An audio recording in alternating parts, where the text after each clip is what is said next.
इनमें से जो लोकल गवर्नमेंट है वो क्या काम देखती है? लोकल गवर्नमेंट जो है वो देखती है responsible for municipal services and local ordinances. जो म्यूनसिपल सर्विसेज हैं, लोकल ऑर्डिनेंसेज हैं, वो लोकल गवर्नमेंट के काम होते हैं। स्टेट गवर्नमेंट जो है वो क्या काम करती है? वो मैनेज करती है स्टेट के हाईवेज़ और पब्लिक यूनिवर्सिटीज़ को।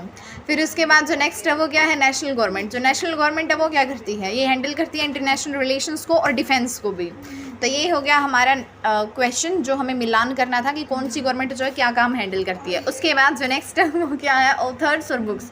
ऑथर्स को हमें बुक्स के साथ जो मिलाना है कि कौन से ऑथर ने कौन सी बुक लिखी है। तो सैमुअल हंटिंगटन ने द थर्ड वेव यही लिखा है, और जो क्वामे नक्रुमहा है इसने लिखा नियो कॉलोनियलिज्म ही। जो गायत्री स्पाइवेक है उसने लिखा है कैन द सबअल्टरन स्पीक। उसके बाद बेनेडिक्ट एंडरसन जो है उसने क्या लिखा है? इसने यही लिखा है इमेजिन्ड कम्युनिटीज़। उसके बाद जो नेक्स्ट क्वेश्चन है वो क्या है? जो नेक्स्ट क्वेश्चन है ना वो ये है कि इनमें से किसने आर्ग्यू किया justice is the first virtue of social institutions. तो वह है जोहन रोल्स। कौन है? John Rawls. आगे जो क्वेश्चन है वो ये है कि जो राइट टू एजुकेशन है ये रिलेटेड है कॉन्स्टिट्यूशन अमेंडमेंट से। कौन से अमेंडमेंट से? 86th अमेंडमेंट में। उसके बाद जो नेक्स्ट क्वेश्चन है वो ये है कि जो कॉन्स्टिट्यूशन है wastes the executive power of the union in the president of India. तो ये बात सही है। The president of India is the constitutional head of the state. ये बात भी क्या है? ठीक है, लेकिन आपस में ये दूसरे से लिंक नहीं है तो एक्सप्लेन भी नहीं कर रहे हैं। उसके बाद जो नेक्स्ट क्वेश्चन है वो ये है in the Indian constitution the phrase union of states is used over federation of states for which of the following reasons. India के कॉन्स्टिट्यूशन में यूनियन ऑफ स्टेट्स की बजाय जो है मतलब फेडरेशन ऑफ स्टेट्स की बजाय यूनियन ऑफ स्टेट्स बोलते हैं, यूनियन ऑफ स्टेट्स की बजाय फेडरेशन ऑफ स्टेट्स बोलते हैं। बाकी ये बोलते इसलिए हैं as it is an indestructible union of destructible states.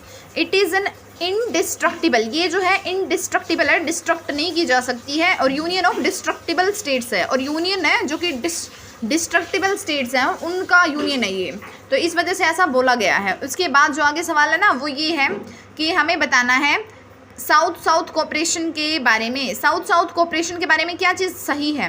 It refers to the technical cooperation among the developing countries in the global south. और जो साउथ कोऑपरेशन है India has been a proponent of it and helped many African nations to prevent the hegemony of developed nations and the area of cooperation extends to agricultural development, human rights, urbanisation, health and climate change. तो ये बात हो गई done. उसके बाद जो next question है वो क्या है? जो कॉन्स्टिट्यूशन ऑफ इंडिया था जब ड्राफ्ट किया गया था कॉन्स्टिट्यूएंट असेंबली के द्वारा, इम्प्लीमेंट जब हुआ था 16 मई 1946 को under the cabinet mission plan, the members of the constituent assembly were elected by the territorial assemblies by a single transferable vote of proportional representation. जो टोटल नंबर ऑफ मेंबर्स थे constituent assembly के at that time वो कितने थे? 389 थे, 389 थे। उसके बाद जो आगे क्वेश्चन है ना वो ये है कि constitutional government is one which.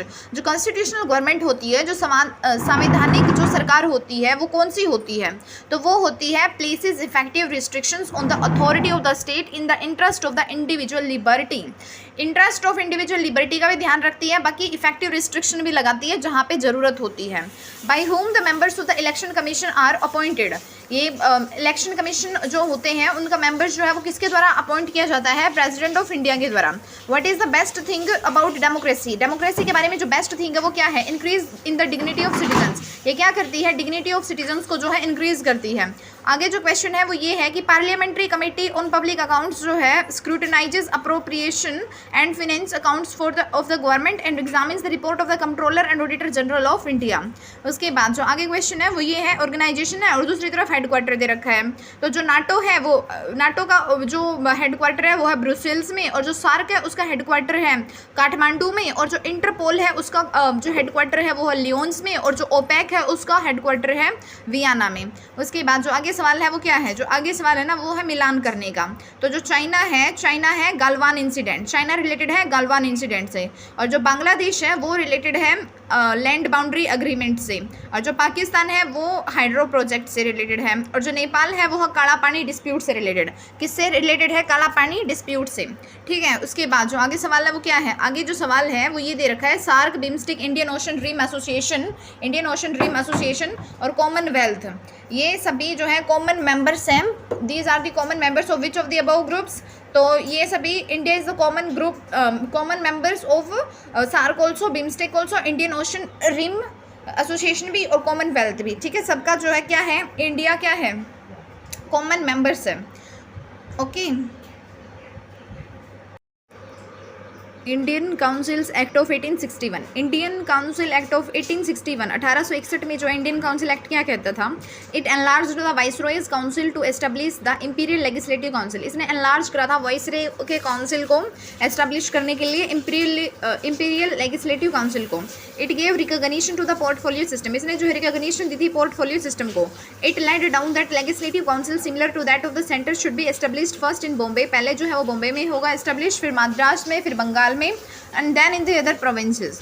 उसके बाद जो आगे क्वेश्चन है वो ये है, it gave power to the governor general to issue ordinances. Okay, so this question is done. उसके बाद जो नेक्स्ट क्वेश्चन है वो क्या है, who demanded constituent assembly for India in 1934, 1934 में कॉन्स्टिट्यूएंट असेंबली की किसने जो है इंडिया में डिमांड की थी, एम.एन. रॉय ने।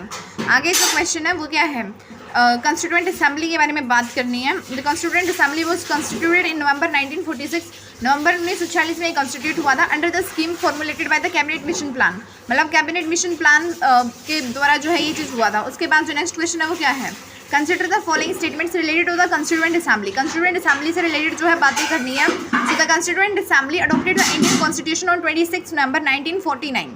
उसके बाद आगे जो क्वेश्चन है ना वो ये है, यहाँ पे हमें कॉन्स्टिट्यूएंट असेंबली के रिगार्डिंग बात करनी है। So the chairman of the provincial constitution committee वो सरदार वल्लभ भाई पटेल। एंड आगे क्वेश्चन है कि कौन सा जो है कॉन्स्टिट्यूएंट असेंबली के रिगार्डिंग जो है, ठीक है, तो it was not based on the universal adult franchise, ये जो मतलब ये बेस्ड नहीं था यूनिवर्सल एडल्ट फ्रेंचाइजी से related. Okay, it was a multi party body, और ये जो है मल्टी पार्टी बॉडी था, and it work through the several committees, और इसने जो है सेवरल कमेटीज़ के लिए भी काम किया था। उसके बाद जो नेक्स्ट क्वेश्चन है वो क्या है, यहाँ पे बताना है कॉन्स्टिट्यूएंट असेंबली से रिलेटेड जो चीज़, ठीक है। After the constitution come into existence the constituent assembly was dissolved, जैसे ही कॉन्स्टिट्यूशन आ गया था उसके बाद कॉन्स्टिट्यूएंट असेंबली जो है वो डिसॉल्व हो गया था। उसके बाद आगे जो क्वेश्चन है वो ये है, यहाँ पे इंडियन कॉन्स्टिट्यूशन में जो सिंगल सिटीजनशिप है for the whole of India, this is correct. और उसके अलावा unique blend of rigidity and flexibility, constitution जो है वो भी ठीक है, इसमें भी रिलेटेड है। उसके बाद आगे जो क्वेश्चन है वो ये है कि parliament can not make any law that encroaches fundamental rights, तो ये क्या है, ठीक है, parliament can change the fundamental rights through a constitutional amendment, ये बात क्या है, ठीक है। उसके बाद आगे जो क्वेश्चन है वो ये है यहाँ पे कि जो डायरेक्टिव प्रिंसिपल्स हैं वो रिजेंबल होते हैं the instrument of instructions mentioned in the government of India act 1935। उसके बाद जो आगे क्वेश्चन है वो ये है यहाँ पे कि नेशनल एंथम ऑफ इंडिया वो sung publicly at the Bankipore session of the Indian National Congress in 1912, तो बात गलत है। Jana Gana Mana was adopted as the national anthem for the by the constituent assembly of India on November 26, 1949, तो ये बात भी क्या है, गलत है। उसके बाद आगे जो क्वेश्चन है वो ये है, division of powers, supremacy of the constitution और independent judiciary, these are the characteristics of federal government. Okay, उसके बाद जो आगे क्वेश्चन है वो क्या है, आगे जो क्वेश्चन है वो मिलान करना है कॉन्स्टिट्यूएंट असेंबली कमेटी और उनके कौन चेयरमैन रहे थे, तो फंडामेंटल राइट्स के रहे थे सरदार पटेल, और जो स्टीयरिंग है उसका कौन रहा था, doctor Rajendra Prasad. Union powers का कौन रहा था, जवाहरलाल नेहरू, और जो ड्राफ्टिंग है उसका क्या रहा था, बी.आर. अम्बेडकर। आगे जो क्वेश्चन है, with reference to the making of the Indian constitution consider the following statements. So there were 15 women members of the constituent assembly and the provincial constitution committee of the constituent assembly was presided by the Sardar Patel। उसके बाद आगे question है, Jawaharlal Nehru was the chairman of the which of the following committees of the constituent assembly, तो वो रही थी union powers committee और state committee और उसके अलावा यूनियन कॉन्स्टिट्यूशन कमेटी।